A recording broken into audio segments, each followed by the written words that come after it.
bersama dengan kakak cantik kita ini. Oke. Kak Zahra, halo. Halo Sitna, hai. Apa kabar nih? Sobatku juga. Alhamdulillah luar biasa hari ini. Kamu bagaimana? Alhamdulillah baik juga nih, Kak. Baik, luar biasa ya. Ya. Walaupun mungkin cuacanya agak mendung-mendung gimana gitu ya. Dan kali ini lagi puasa juga. Semoga teman-teman di rumah juga masih semangat buat nonton video ini. Ya, Harus sampai habis ya. Oke. Pokoknya ini inspiratif banget. Betul sekali.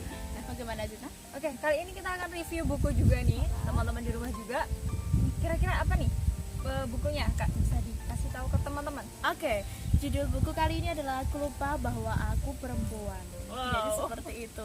Ini adalah karangan salah seorang sastrawan dari Mesir. Dia juga pernah menjadi seorang advokat, jadi ahli hukum. Kemudian juga menjadi jurnalis di beberapa media besar di Mesir. Wow, Beliau novelis ya. Sudah tidak diragukan lagi kiprah dunianya. Beliau adalah Ihsan Abdul Qudus. Masya Allah. Oke, pertama kali lihat buku ini apa sih yang dipikiran Kak Zahra nih? Oke. Kira-kira. Oke Zitna, pertama kali kalau kita melihat sesuatu yang sesuai dengan kita, itu kan pasti rasa tertarik ya. Iya. Pertama kali dia judul tuh gini, Aku Lupa Bahwa Aku Perempuan. Kemudian bawahnya adalah novel menggugah tentang ambisi, karir, dan cinta. Wow, itu perempuan banget ya? Iya, perempuan banget, dan saya rasa itu adalah beberapa hal yang masuk dalam kegalauan saya gitu ya. Oke. Jadi kayaknya ini kayaknya aku dapat beberapa jawaban dari pertanyaan-pertanyaan yang tidak ada jawab. Jadi oke lah, boleh lah baca buku ini. Jadi kayak gitu pertama kali. Iya, langsung tertarik ya ingin baca Iya, apa sih betul. isinya kira-kira gitu ya. Betul sekali. Di novel ini tokohnya kayak gimana nih karakternya? Oke, di novel ini Ihsan Abdul Qudus itu mengambil salah satu tokoh bernama Swat.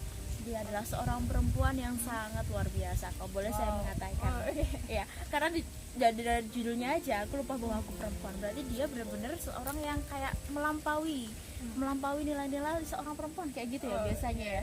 Swat itu dari kecil dia selalu penuh dengan prestasi-prestasi yang luar biasa sih. Nah, Wow. misalnya saja dia dari kecil udah menjadi pemimpin dari organisasi besar, dan di sana Swat itu sangat kiprahnya, track recordnya dalam dunia kepemimpinan organisasi itu sangat luar biasa, dan itu berlanjut ketika dia sudah berada di jenjang perguruan tinggi. Swat itu biasa menjadi seorang orator, provokator untuk demonstrasi ya. Walaupun dia perempuan, tapi dia mampu menggerakkan para perempuan-perempuan Mesir di saat itu, perempuan-perempuan muda, untuk ikut unjuk rasa dengan aksi pemerintah yang mungkin kebijakannya tidak sesuai. Walaupun saat itu Swat sendiri juga bingung sebenarnya aku tuh mau unjuk rasa tentang apa, tapi dia memang dalam segi salah satu sisinya dia memang memiliki ambisi yang sangat luar biasa terhadap karir. Dia ingin melampaui perempuan di zamannya. Jadi biasanya kan kalau perempuan kan identik dengan dapur, Ya, pokoknya seperti di rumah itu, gitu ya. rumah tangga. Iya. Tapi kayaknya pemikirannya juga luar biasa banget Iya, ya, betul luas, sekali. dan dia selalu ingin cari tahu dan lain sebagainya. Benar sekali. Swat itu pembaca yang sangat baik juga. Di situ Wow, juga oke. ada, karena itu mungkin dia sudah mengenal ideologi yang ada di saat itu ya. Iya, wawasannya jadi begitu luas ya. Benar karena sekali. Salah satunya suka baca nih. Oke. Kunci ya ini kayaknya Iya. buat kita semua ya. Jadi biar Literasi. kita bisa lebih bisa Mengenal pengetahuan. dunia, pengetahuannya, tahu apa Ya lewat melampaui buku salah betul. satunya. Melampaui diri kita sendiri, Iya. masa melampaui tempat juga. Contohnya ada di Swat ini juga. Jadi seperti itu. Tapi di satu sisi itu Swat itu merupakan seseorang yang dia sangat ambisius dengan karirnya, sampai dia meraih lulus setelah perguruan tinggi. Wow. Ya, lulus di situ dia meraih, katakanlah dia tuh ingin menikah setelah dia lulus sarjana. Tapi dia ketemu dengan seseorang bernama Abdul Hamid. Oke. Iya. Kayaknya kisahnya ini menarik nih. Iya. Ya, bisa ceritain Kak kisah Oke. yang singkatnya deh. Abdul Hamid itu kan mau nggak mau kan ini kan kisah percintaan ya Zitna ya. Oke, Kalau iya. percintaan tuh pasti identik dengan perempuan yang selalu terbawa dengan perasaan. Karena kita memang dicipta dengan perasaan gitu ya of Zitna ya. course, iya. Oke. Nah di situ Abdul Hamid itu adalah seseorang yang katakanlah berbanding terbalik dengan Swat. Oke. Dia orangnya kalem, easy going, menikmati hidupnya. Jadi kalau malam tuh dia biasa keluar ke bar, kemudian dia keluar menikmati, Bersenang-senang ya, benar bareng sekali. sama teman-teman. Bersenang-senang bareng teman-teman. Jadi nggak seperti Swat yang selalu dikejar-kejar dengan deadline, dengan project seperti ini seperti itu. itu enggak, tapi Abdul Hamid orang yang lempeng-lempeng saja, Oke. katakanlah seperti itu. Jadi mereka komitmen untuk menikah karena Abdul Hamid itu selalu mengunjungi Suat di hari Senin dan juga Kamis. Dan Suat hanya mau menemui Abdul Hamid di hari itu, karena di hari yang lain Suat ingin fokus dengan skripsinya, dia ingin menyelesaikan kuliah dengan baik. Kayak gitu Zina. Jadi kok menarik sekali gitu ya, sesuatu yang oke. Jadi Suat itu bisa menampilkan sisi-sisi dia heroiknya sebagai seorang yang aktivis seperti itu, tapi dia juga tidak melupakan kodratnya sebagai perempuan untuk menikah pada saat itu. Pada saat itu ya. Iya, pada saat itu. Kelanjutannya seperti apa nih? Kelanjutannya. Iya, jadi pada akhirnya dalam pernikahan itu akhirnya Suat harus bercerai dengan Abdul Hamid Zina. Itu karena Suat itu mementingkan karirnya dan juga ambisi-ambisinya yang luar biasa. Bahkan pada saat perkenalan dulu ya Zita ya, Suat itu diajak berdansa oleh Abdul Hamid. Dia diajak berdansa oleh Abdul Hamid dan dia mengatakan bahwa ini melukai harga diri saya sebagai seorang pemimpin. Jadi seperti Padahal hanya berdansa ya. Iya, kayaknya nggak menikmati hidup gitu ya, kayaknya saja. Jadi dia merasa bahwa dia dilukai harga dirinya sebagai seorang pemimpin. Maka dari itu dia melakukan pemberontakan terhadap dirinya sendiri. Padahal saat itu Suat pun merasa nyaman dengan perasaannya. Mau nggak mau ya kalau kita merasakan seperti itu ya. Oke. Jadi aja seseorang yang mungkin kita impikan menjadi pasangan kita, jejak romansa kayak gitu kan asik. Nah ini tapi Suat menolak hal itu dengan logikanya. Hal itu yang dilakukan Suat. Akhirnya dia memutuskan untuk bercerai setelah dikaruniai seorang anak bernama Faiza, putri perempuan. Nah sebelum itu juga Zina, Suat waktu bulan madu dengan Abdul Hamid itu dia menghabiskan waktu hanya 10 hari, padahal seharusnya 1 bulan 30 hari, dan itu di-cut menjadi 10 hari. Dan Suat mengatakan ini nggak berguna gitu loh, kalau hanya kita menghabiskan waktu seperti ini tuh nggak berguna. Buat apa kita menghabiskan waktu kalau hanya seperti ini? Udah kalau kita berangkat jauh Ya harusnya bisa menikmati waktunya bersama suami kan. Itu salah satu fase yang sangat luar biasa dalam hidup kita ya, menikah itu iya. ya. Maka dari itu kalau kenapa nggak menikmati, tapi itu logika Suat seperti itu. Dan dia bangun memang seperti itu. Akhirnya dia sangat berambisi dengan karir dan karirnya. Kemudian dia memang berkiprah dalam dunia politik juga. Dia mendekati organisasi politik dengan politik praktis. Kemudian dia lulus dari program dokternya, dokter ya.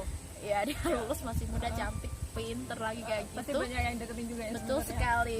Banyak sekali, tapi Suat memang menolak dari awal. Kita mending berteman aja seperti itu. Gak tahu ya, mungkin dia sudah mematikan segi. Itu adalah pilihan dia. Dan pada saat itu setelah perceraian itu Suat berpikir bahwa ketika dia dikaruniai anak Faizah itu, dia berpikir bahwa saya lebih nyaman dipanggil sebagai seorang kakak daripada dipanggil seorang ibu. Padahal menjadi seorang ibu, panggilan ibu tidak ternilai dengan seluruh dunia. Seusianya mungkin ya dipanggil ibu oleh seorang bayi mungil yang lahir dari rahim kita. Itu hal yang sangat luar biasa bagi seorang perempuan. Tapi Suat memilih untuk mematikan itu. Jadi setelah Suat bercerai dengan Abdul Hamid itu, dia tinggal kembali dengan ibunya, kembali dengan keluarganya. Jadi yang mengurus Faizah itu adalah ibunya. Oke, berarti neneknya ya. Iya betul. Yang jadi ibunya Faizah itu neneknya, bukan ibunya sendiri. Karena ibunya sibuk dengan karir dan karirnya. Jadi kayak gitu sih untuk pernikahan pertamanya. Oke, pernikahan pertama.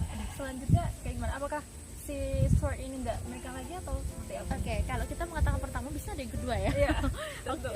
Nah, kemudian logikanya ketika dia bercerai dari Abdul Hamid, ternyata itu membawa image yang sangat mengerikan dalam karirnya. Kita tahu ya Zidna ya, kalau dalam politik itu mesti lawan politik kita menggunakan beragam cara untuk mematikan musuhnya. Apalagi lewat media sosial ya. Betul sekali. Kadang privacy seperti perceraian, pernikahan juga itu sangat sensitif. Betul sekali. Itu menjadi hal yang apa ya, katakanlah menjadi bahan untuk sebagai bidikan gitu ya, untuk melemahkan ada di situ. Jadi si Suat itu setelah bercerai dari Abdul Hamid itu dia mengatakan bahwa ini kesalahan saya gitu. Karena dia hanya mementingkan image-nya. Jadi bukan untuk kepentingan yang lain, bukan kepentingan cintanya atau pribadinya, bukan. Jadi dia benar-benar mematikan perasaannya, tapi dia untuk mementingkan image-nya di mata publik. Karena seperti itu. Jadi dia menikah lagi dengan seorang dokter. Dokter yang sangat profesional, kemudian beliau juga mementingkan karirnya. Berarti ini lebih mirip dengan Suat. Betul sekali. Maka dari itu pertimbangan Suat itu adalah karena karena mungkin mereka akan sama-sama sibuk, disibukkan dengan karir masing-masing. Oleh sebab itu akhirnya dia mau menikah, padahal Swat yang ada yang mendekati dari salah satu organisasi pergerakan, tapi dia menganut ideologi Marxis ya, namanya Berbeda Adil gitu ya, iya, dengan berbeda Swat. ideologi, tapi sama-sama apa ya kata-kata berkiprah dalam dunia politik. Ya, oke. Adil itu lebih mengarah ke ideologi yang Marxis itu, dan dia karena ideologinya itu dia pernah dijatuhkan dari lawan politiknya, akhirnya harus mendekam di penjara selama 5 tahun. Wow. Nah, Adil seperti itu. Ada tuh sosok yang membuat Swat pernah apa ya? Dia tertarik. Swat memang tertarik dengan Adil. Hanya saja Ya. Swat berpikir bahwa berbeda dia pemikiran, ya, betul. ideologi. Nah, selain itu politiknya tuh juga ada kayak apa ya? Ada sesuatu yang berseberangan. Walaupun Swat tahu Swat masih membutuhkan Adil. Oke. Swat berpikir bahwa dia membutuhkan Adil untuk karirnya. Jadi kalau mereka menikah, dia menggunakan logikanya untuk menikah. Selalu itu. rasionalitasnya Ya, yang betul sekali. diutamakan. Rasionalnya diutamakan. Jadi ketika menikah dengan Adil, Swat takutnya nanti kalau katakanlah nanti ketika ada huru-hara dalam perpolitikan, Iya. karirnya akan anjlok. Anjlok. Ini yang takutkan Swat seperti itu. Wow. Itu luar biasa sekali memang. Karangan Ihsan ini memang luar biasa sekali. Saya juga nggak sempat habis pikir, wow gitu. Awalnya mungkin ya ini aku banget gitu ya. Ini aku dengan ambisi-ambisi yang seperti itu tuh lama kelamaan kok gini banget. Iya. Tapi memang asik sekali ya karangan Ihsan ini, memang memberikan kacamata baru buat kita, memberikan sudut pandang baru, juga pengetahuan baru tentang kita. Apa yang kiranya terjadi dengan kemungkinan seperti ini, maka hasilnya juga seperti ini kan, seperti itu. Terus pada akhirnya si Swat ini menyadari nggak sih bahwa apa yang dia lakukan saat itu salah atau seperti apa? Dia merasakan itu nggak sih, Kak? Oke. Swatnya adalah seseorang yang sangat ambisius untuk oke. karir-karirnya. Yes, benar-benar ambisius. Jadi ketika dia menginginkan sesuatu, maka dia akan totalitas untuk mendapatkannya. Dan itu dia raih. Semua yang dia inginkan dia raih. Dia menjadi anggota dewan. Anggota dewan ya. Ya, oke. Dari pemilihan, walaupun itu dia tahu bahwa itu tergantung dari penguasa. Atasnya katakanlah seperti Iya. itu. Dan the power of Iya, the power behind itu scene-nya seperti apa. Nah, saat itu akhirnya menjalani karirnya memang gemilang, sangat gemilang. Dia juga berani merelakan hal-hal yang bisa menyelamatkan karirnya. Pokoknya dia melakukan segala sesuatu untuk menyelamatkan karirnya dan juga opini publik. Ya, pernah satu adegan dengan Dokter Kamal itu ketika saat itu Swat sedang berkampanye ya untuk pilihlah saya, biasa kampanye dewan seperti itu. Dia mengatakan bahwa ada seorang pendukungnya mengatakan bahwa dia sakit. Akhirnya Swat memberikan nomor dari Dokter Kamal sebagai suaminya. Tolong temui dokter ini suami saya, katakan ini utusan dari saya gitu. Nah ketika itu surprisingly ada sesuatu yang surprise terjadi, yaitu Dokter Kamal itu kayak mengusir. wow. Lalu Oke, well, dia mengusir dari dukungan SWAT itu dan terjadilah huru-hara. Karena saat itu memang ada pemilihan seperti itu. Kamu tahu sendiri dan seperti apa Ya, politik pasti itu sensitif sekali gegernya, segala benar sekali. sesuatu. Dan pada saat itu akhirnya mau tidak mau dia berani berbicara. Yang diusir itu tadi berani berbicara. Saya berani membayar mahal. Dokternya saya tidak butuh gratisan. Tapi ini ternyata yang saya dapat dari Anda, gitu kan. Nah, itu menjadi bidikan yang sangat apa ya? Hal yang sangat empuk digunakan untuk lawan politiknya, iya. untuk Benar. memutarbalikkan fakta, menggiring opini publik, membawa media untuk bisa Membolak-balikan posisi benar ya. sekali. SWAT marah ketika itu dengan suaminya, tapi Dokter Kamal mengatakan bahwa oke, kamu memposisikan dia tuh bukan orang sakit tapi dia sebagai pendukungmu. Saya dokter, saya harus memposisikan kalau dia datang memang dia harus sakit. Pada saat itu ada pasien yang jauh lebih membutuhkan daripada dia. Dia masih bisa hidup, tapi ada pasien yang saat itu juga kalau tidak ditangani kemungkinan besar akan tidak ada, katakanlah seperti itu. Dia memang sangat profesional dan pada saat itu SWAT pun menyadari bahwa dia akan melupakan, tetap memberikan garis kalau kita bekerja karirnya masing-masing gitu. Wow. Sama-sama idealis Iya, ya, sama-sama idealis. Tapi di sini Dokter Kamal itu dia adalah seseorang yang katakanlah sudah membuat keguncangan kedua untuk kehidupan SWAT sebagai perempuan ya. Oke. Mau nggak mau dia tuh ingin tetap unggul. harusnya dokter Kamal juga mendukung lah ya istilahnya keinginan SWOT pasti Iya. seperti itu.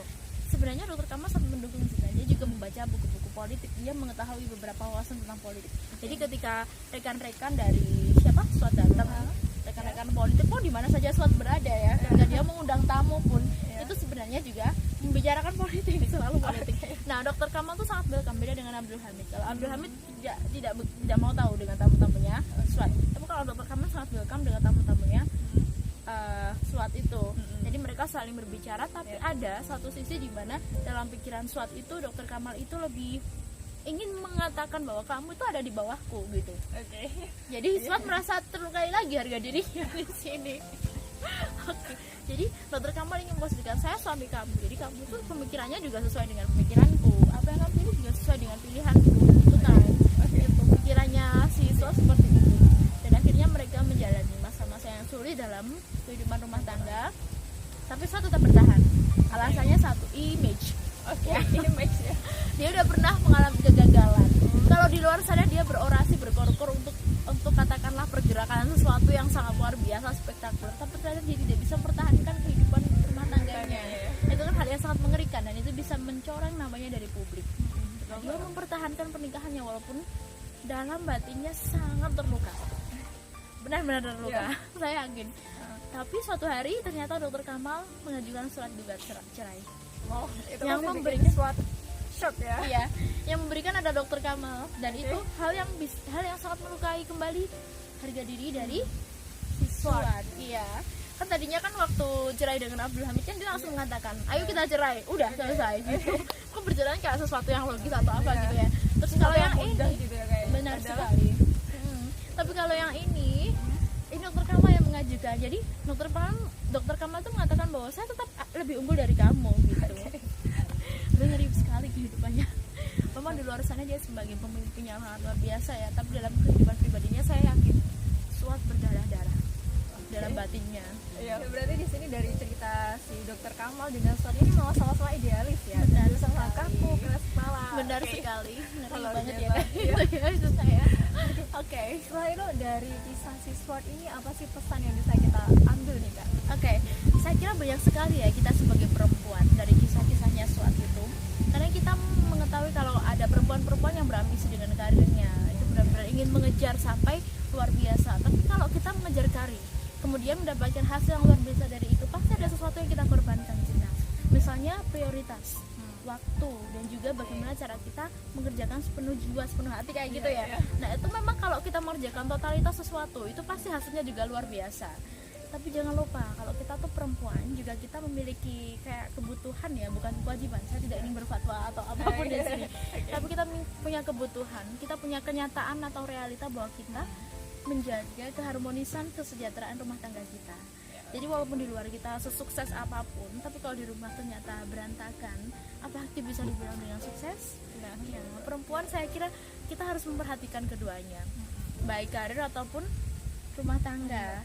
Karena dua-duanya kita sama-sama tidak menyalahkan suami ya. Kalau suami boleh gini-gini, kita juga boleh. Tapi juga sama seperti suami juga, laki-laki dan perempuan sama-sama diajak untuk melestarikan keharmonisan rumah tangga. Jadi kita sama-sama menyeimbangkan lah, walaupun nggak 50-50, tapi tetap ada prioritas untuk keluarga dan rumah tangga. Saya kira seperti itu sih, Bang. Nah, jadi kali ini kita bisa belajar bahwa perempuan tuh nggak harus milih lah. Dalam artian perempuan itu ketika dia punya keinginan, impian, ayolah berani untuk bicara dan boleh saja kita berkarir. Betul kan? Yang sekali. terpenting jangan pernah lupa bahwa kita itu perempuan. Kita punya kewajiban sebagai anak misalnya, sebagai putri atau sebagai istri yang sudah menikah, atau bahkan sebagai ibu ketika sudah memiliki seorang anak. Jadi buat teman-teman yang melihat video ini, ayo kita sama-sama khususnya perempuan ya, jangan pernah lupa bahwa kita adalah perempuan. Dan kalaupun kalian punya mimpi, ayo tunjukkan bahwa perempuan juga pasti bisa gitu ya. Benar sekali.